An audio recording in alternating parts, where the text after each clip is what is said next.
दादा नमस्कार. नमस्कार. आपल्या गटपासलाच मुलाखत पडली होती आणि तुम्ही म्हटलं होतं की आज फायनलचा जो गुलाल घेईल तो खरा मुंबईचा बादशाह असणार आहे, पण तो योग आला नाही जुळून. काय म्हणाला आज फायनलला नेमकं काय घडलं? काय नाही, छकडा तुटला गाडीचा, त्याच्यामुळे जरा थोडा काळोख झाला आणि वेळ झाला, पण सगळ्यांना गुलाल भेटला, त्याच्यामध्ये एक समाधान येतं आम्ही खूप. आणि कसं काय बक्षीस वितरण झालं? बक्षीस समान वाटून दिले सगळ्यांना आणि सगळे खुश होऊन गेले एकदम. दादा बघा, ट्रोल करण्यासाठी आज म्हणजे आज पाऊसच पडला असता, कारण का आपण मैत्रीचं नातं जपतोय. आता त्याच गटामध्ये मथुर होता आणि भुंगा होता आणि मैत्रीपूर्ण आपण नातं जपत असताना आता कोणाला तरी नंबर 1 भेटला असता, कोणाला तरी नंबर 2 भेटला असता. काय म्हणाल? बघा, नशिबाच्या पुढं काय नाही आहे.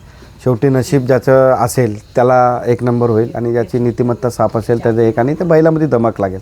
तो कोणी असू दे, 10 आज 20 बैलं पळणार होती, त्याच्यापैकी कोणी 1 नंबर केला असेल त्यांना मी शुभेच्छा तुमच्या चॅनलमार्फत मी पहिलाच दिलेत. शेवटी हा बैलगाडी क्षेत्र आहे, कोण कधी काय करेल आणि कोण कोणाला हरवेल सांगता येत नाही. हा 3 माळ्याचा 4 माळ्याचा हा खेळ आहे, त्याच्यामुळे काही घडू शकतो. पण 100% सगळ्या नंदी सुंदर पळाले, फायनलला पात्र झाले, त्यांना माझ्याकडून सगळ्यांना शुभेच्छा. नक्कीच. आता 2 वर्ष झाले म्हणजे भुंगा आणि सैराट बिनजोड गाजवतोय, काय म्हणाल? काय नाही, सगळ्यांचं प्रेम आहे. आमचे जवळचे भावासारखे किसन शेटे, त्यांची सगळी मंडळी आहे, आज मायनीवरून आलेत ह्या आपल्या भुंगाला बघायला, आपले तेजाला, परत अर्जुनला, त्यांचं पण मी मनापासून अभिनंदन करेल. आणि हे सगळं प्रेम आहे, प्रेमामध्ये भुंगा सैराटने दिलेलं प्रेम आहे. अखंड महाराष्ट्रातली जनता आमच्यावरती प्रेम करते. ट्रोल करणारे काय ट्रोल करत राहतात, त्यांच्याकडे मी आता लक्ष देत नाही.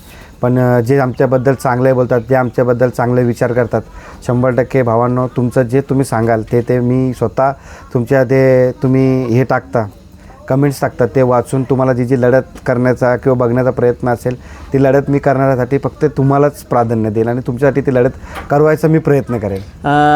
भुंगा आणि मथुर हे जर समीकरण एकत्र पैऱ्यामध्ये पळताना जर जुळलं तर मला वाटतं कुठेतरी हे जे कमेंट्स येतात ते कुठेतरी लांबले जातील आणि चांगल्या कमेंट्स येतील, मला तरी असं वाटतं. कारण का चांगले आल्या पाहिजेत असं नाही आहे. बघा, जळणारे असतात ते विरोधात कमेंट्स करणार, तर शेवटी तो वेळ यायला लागतो, तो काळ यायला लागतो आणि तो क्षण यायला लागतो.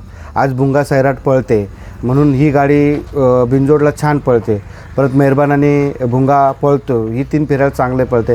कधीतरी मैदानामध्ये अचानक तो पैरा घडून येईल आणि अचानक कधीतरी हे जाईल, म्हणजे प्रेक्षकांना कधीतरी हे होईल, बघण्याला क्षण येईल. पण ते कसं ठरून कुठल्या इथं जाणं ते जरा थोडं, कारण की आज बघा शेवटी सैराट घरी बसला आहे, आज मला पण दुःख होतं, पण शेवटी एवढा चांगला नंदी पळणारा, पण त्यांचं पण मी मनापासून धन्यवाद करेल का त्यांनी खुल्लं मन करून त्यांची सगळी जी सुट्टी मेकर पोरं आहे, सगळी जी टीम आहे, सगळी भोंगाच्या सोबत होती. त्याचा मला अभिमान आहे. सुनील शेठचा मला 2दा फोन आला, बैलाचा कसं काय मी घोट्यावरती येतो. बघा, हे सगळं प्रेम आहे आणि मनामध्ये काय शंका ठेवता ना काय, कारण की गाडी फोडण्याच्या मागे बरेच जण लागलेले असतात आणि ही गाडी पराजित करायच्या मागे पूर्ण मुंबईचे बरेचसे गाडा मालक लागलेले आहेत. पण आमच्या मागे जनतेचा आशीर्वाद आहे, महादेवाचा आशीर्वाद आहे. तुम्ही किती कड रचले तरी आम्ही कुठे थांबणार नाही. आमच्या बैलांमध्ये धमक आहे, आमच्या मागे प्रेक्षकांचा आशीर्वाद आहे, आम्ही आमचा गुलालच घेणार. दादा, भुंगा आणि मेहरबाननी पुन्हा एकदा दाखवून दिले. आज नामांकित गाड्या होत्या आणि चांगल्या गाड्यामध्ये त्यांनी सेमी मारून फायनलला पात्र झाला. आता कोणताही मैदान असो, मला वाटतं भुंगा आणि मेहरबान ही कुठेही चांगली गाडी पळेल. नाही, चांगलीच पळते ही गाडी आणि चांगली पळते म्हणून 2 ठिकाणी आम्ही 1 नंबरचे मानकरी झालो आहे. परत 2 नंबरचे आम्ही 1-2दा मानकरी झालो. 3 नंबरचे म्हणजे जिथे याला आम्ही फायनलला पात्रच ठरलो आहे, ते काय त्याला नो चॅलेंज. पण ही गाडी चांगलीच पळते.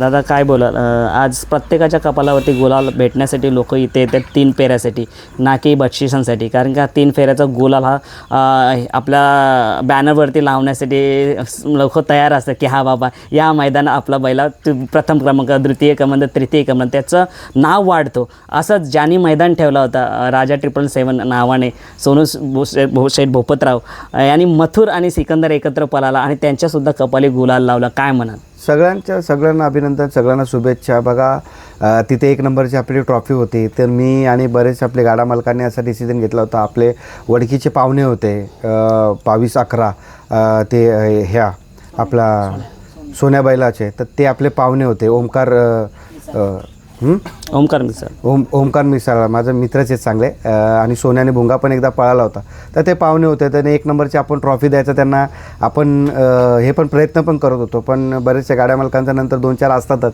त्यांचं असं मत होतं का नाही चिठ्ठ्या उडवा, ते ठीक आहे, पण पाहुण्यांना पहिलं प्राधान्य हे आम्ही ठरवलं होतं का 1 नंबरची जी आपली बक्षीस ट्रॉफी होती ती ट्रॉफी एक आपल्या पाहुण्यांना जाऊ दे. पण काय नाही, ज्यांच्या नशिबामध्ये जो नंबर होता तो नंबर त्यांना भेटला. म्हणजे नंबर तर नाही, पण ती त्यांनी समान वाटून दिली. फक्त त्या चिठ्ठ्यांवरती ज्या ट्रॉफींवरती नंबर होते, उद्या चालून मग ते बॅनरवरती टाकणार आम्हाला 2 नंबर भेटला, आम्हाला 1 नंबर होता, पण समान सगळ्यांना वाटून दिले आणि सगळ्यांना गुलालाचे मानकरी असे कमिटीने सांगितले.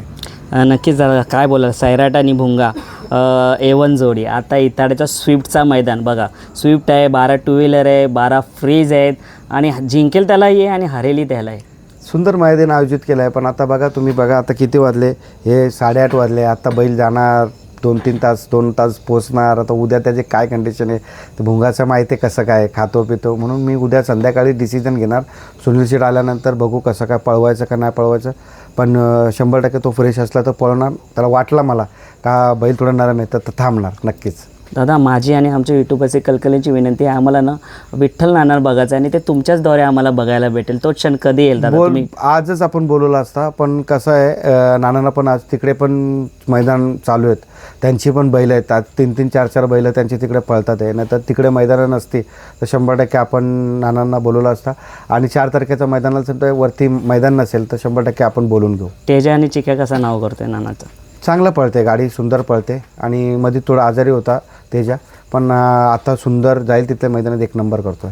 आजच्या मैदानाबद्दल काय बोलाल? सुंदर आयोजन कसं केलं बघा, होतं, आम्ही सुंदर, आलो होतो तेव्हा 8 वाजताच 2 गट निघाले होते. आम्हाला वाटलं नव्हतं, आम्हाला वाटलं 8:30 किंवा 9 वाजतील, पण गट लवकर निघाले ना असं वाटत होतं. 5ला सेमी होऊन जाईल आणि फायनल 5:30-6पर्यंत निघून जाईल, पण नाही झालं तसं.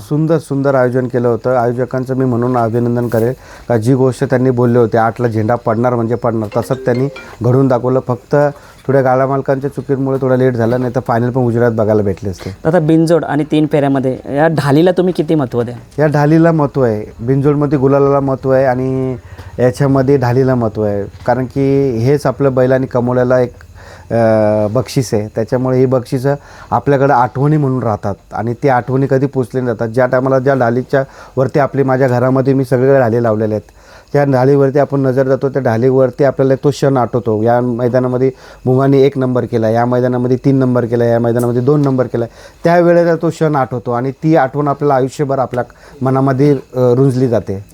जसा बकासूर आणि सर्जा पळतो, आता मुंबईमधला भुंगा आणि बकासूर असा योग येईल का? 100% येईल आणि लवकरच येईल तो योग. काय तुमचं असं बोलणं, वैभव मामा झाला, सचिन शेट्टी मला झाला, समोरूनच फोन आला मामाचा गेले 8-10 दिवसापूर्वी आणि चाललाय प्रयत्न.